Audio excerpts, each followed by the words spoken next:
Conjugare, Centro Português de Apoio à Pesquisa Científica e à Cultura. Acreditamos que as ciências e as artes mudam o mundo. O conhecimento transforma, e isso nos motiva. 14ª Jornada Virtual Internacional em Pesquisa Científica, com o tema Educação, Cultura e Poder. Olá, pessoal! Nós estamos aqui para apresentar na 14ª Jornada Virtual Internacional em Pesquisa Científica. A gente está aqui para apresentar o nosso trabalho Educação Científica Decolonial e Astronomia Indígena, um estudo no ensino de Física do curso normal, de autoria da Paula Rocha e coautoria de Isabela de Fátima, Fernanda Macieira, Eu, André de Lima, também, que sou coautor. Uhum. E a gente está aqui para apresentar esse trabalho, espero que todos gostem. Para a gente compreender o contexto da produção desse trabalho, é importante apresentar que a educação brasileira ela tem sido marcada por um longo histórico de valorização da matriz cultural eurocêntrica, que, se apresentar como universal e hegemônica, inviabilizou e desvalorizou outros conhecimentos e saberes, principalmente os saberes indígenas e africanos.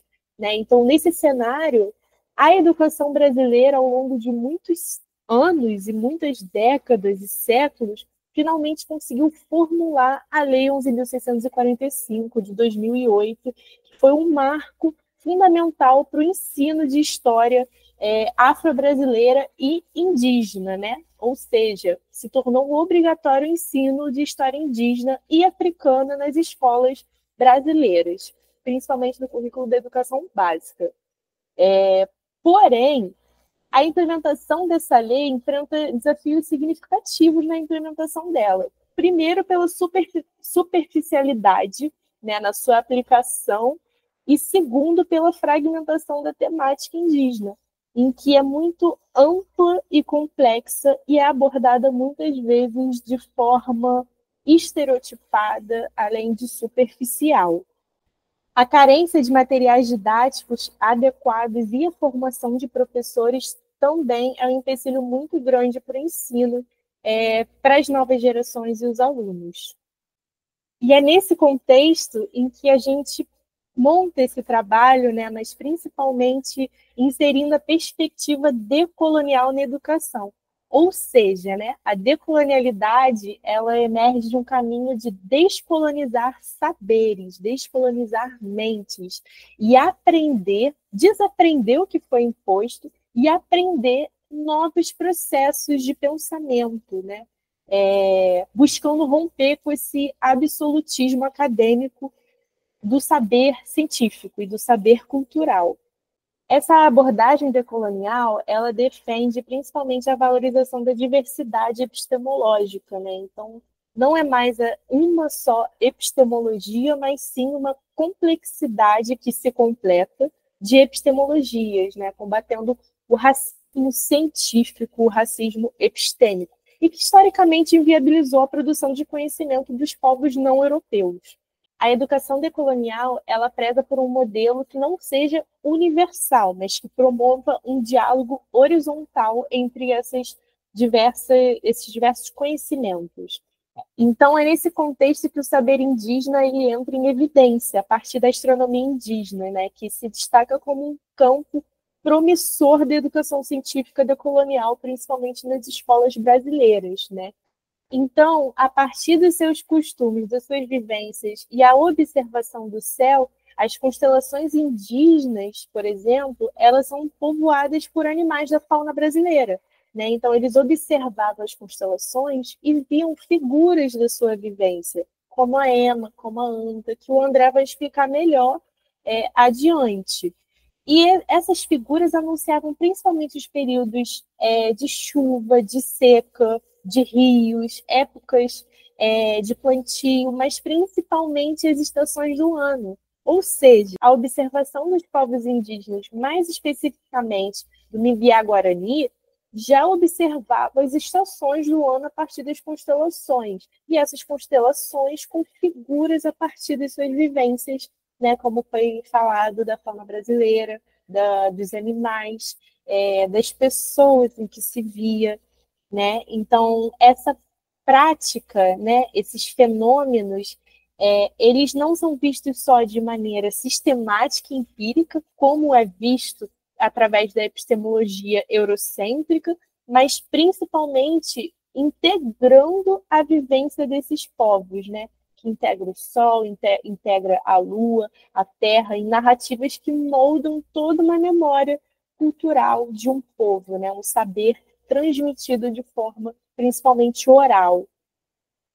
Então, pessoal, é importante entender que a astronomia indígena ela é mais do que essa ciência fechada, sistemática, que só vê um tipo de pensamento, que é a ciência eurocêntrica. Então, ela entra em contraponto direto contra esses saberes que expõem outros, esses saberes que não conversam, né? E ela traz essa oportunidade de conversa, de diálogo entre esses saberes, provando essa coexistência de múltiplos sistemas epistemológicos que não se anulam. Bom, e como a Fernanda disse, a gente faz esse projeto dentro do Instituto de Educação Carmela Dutra, que é uma escola estadual situada no subúrbio do Rio de Janeiro, no bairro de Madureira. Lá, a gente deu essa aula, mas antes de eu falar sobre essa aula, nós fomos ao MAST, que é o Museu de Astronomia e Ciências Afins, para poder ter uma noção do que era a astronomia Guarani-Mbiá e principalmente saber como eles faziam essas observações. Durante o curso, nós aprendemos que existiam 4 tipos de constelações: a do Homem Velho, a da Ema, a da Anta e do Veado. E aí, em breve, eu vou falar um pouquinho sobre todas essas 4 constelações e principalmente a importância delas em relação ao costume e como eles também se deslocavam para poder sobreviver, literalmente sobreviver através de plantações e também em relação às estações do ano. E aí, como foi feita a nossa metodologia de estudo? Como eu falei, a gente foi primeiro para o MAT, depois nós voltamos à escola e demos aula para as turmas de terceiro ano do ensino médio. E como foram essas aulas? Bom, basicamente, nós ensinamos eles como eram feitas as observações em relação às constelações. Como eu disse anteriormente, a gente tinha a constelação do Homem Velho, que é associada ao verão, e também a sabedoria. Por isso que ela se chama Homem Velho, tá? Quando eles observavam o céu, eles olhavam para um homem que parecia o líder deles. E automaticamente eles ligavam isso à sabedoria. Por isso que a constelação foi chamada de Homem Velho. Nós também temos a constelação do Veado, que é associada ao outono, e ela é encontrada do Cruzeiro do Sul. Hoje, se você observar para o céu e ver o Cruzeiro do Sul, é exatamente ali que fica a constelação do Veado. Nós também temos a constelação da Ema, que era utilizada para a contagem e orientação do tempo, e ela é associada ao inverno. E nós temos a constelação da Anta, que é associada à primavera e também é situada na Via Láctea. Através disso, nós podemos observar que eles utilizavam dessas 4 constelações, que eram as principais constelações deles, exatamente para se situar nas estações do ano, e através disso eles mudavam suas localidades exatamente por conta de terras, para questões de plantio, questões também de caça e principalmente de sobrevivência, porque se eles estavam numa região mais fria durante o inverno, provavelmente eles morreriam de frio. Então eles tinham que alterar para uma localidade onde o frio não era mais intenso, e aí eles percebiam através das suas coisas, eles observavam através das constelações a época que precisavam alterar os locais onde estavam situados. E aí, depois dessa aula, nós fizemos uma atividade com os alunos, essa atividade ela foi avaliativa. Nós não tivemos provas, foi apenas um trabalho cujo os alunos entregaram para nós um livreto, onde nesse livreto eles explicavam cada uma das constelações e criavam histórias em cima dessas constelações, exatamente para a gente avaliar se eles tinham entendido, se a gente tinha conseguido passar tudo aquilo que a gente queria e o que a gente entendeu também em relação ao que a gente aprendeu no MAST, e principalmente se eles conseguiam identificar e analisar essas constelações quando olhassem para o céu. Para a análise dos livretos produzidos, a gente utilizou na análise de discurso, que é diferente na análise de conteúdo, né? Então, ainda inserido como uma forma de avaliação, ao invés de a gente priorizar o conteúdo que está ali, a gente deixou uma liberdade maior para esses alunos demonstrarem, né, nos seus livros, o que eles compreenderam do que foi estudado, né? E para isso foi muito importante a análise de discurso, ou seja, a interpretação desses dados, a interpretação do que esses alunos apresentaram, né? Então, num total de 46 livros produzidos, a gente caracterizou em 5 grupos. A, conceitos astronômicos específicos, que foi 21%, 21,74%. B, mitos e narrativas tradicionais, que foi um pouco mais de 30%. C, conhecimento e sabedoria indígena, 21,74%. D, personagens e elementos culturais, 17,39%. E, não possuíam as ideias propostas, 8,70%. Ou seja, né, a grande maioria retornou a mitos e tradições que já conheceram, principalmente na educação básica, acerca da cultura e costumes indígenas, acrescentando a essa aula expositiva que eles tiveram da astronomia indígena, né?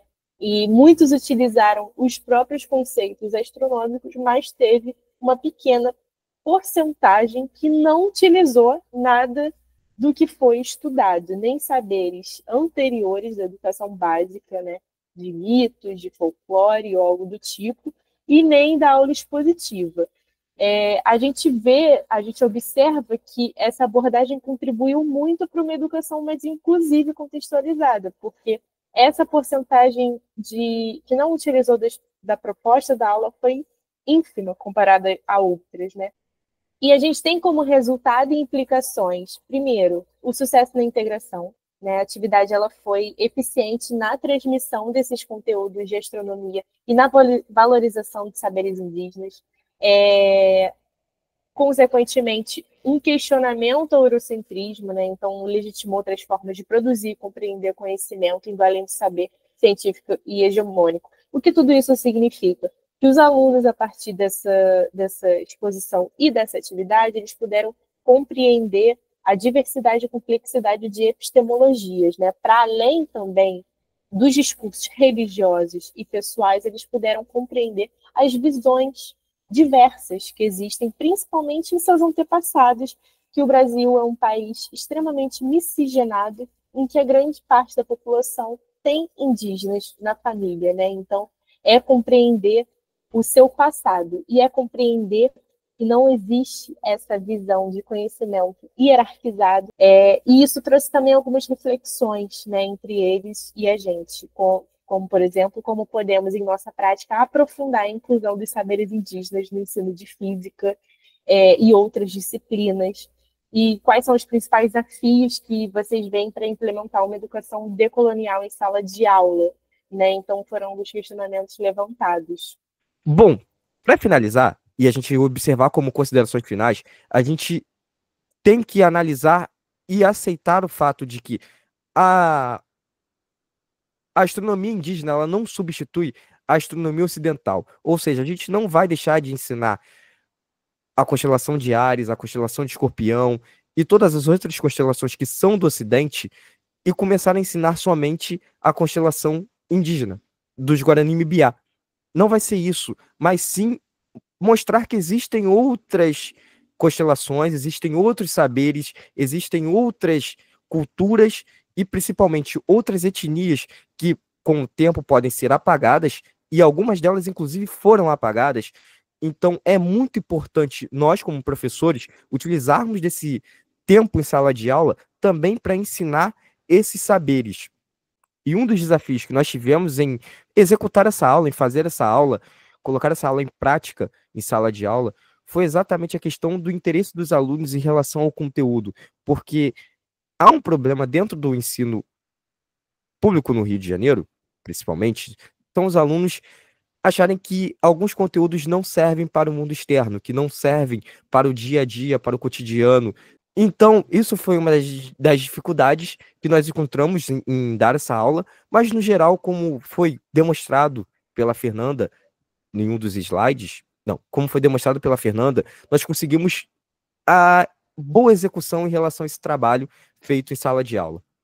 Muito obrigada por assistirem a nossa apresentação. A gente espera que trabalhos e projetos assim possam ser reaplicados, né, em cada sala de aula, em cada escola, e as nossas referências. Realização, Conjugare, Centro Português de Apoio à Pesquisa Científica e à Cultura. Apoio, Editora Cravo. Inscreva-se no canal, comente, curta e compartilhe. Obrigado por assistir.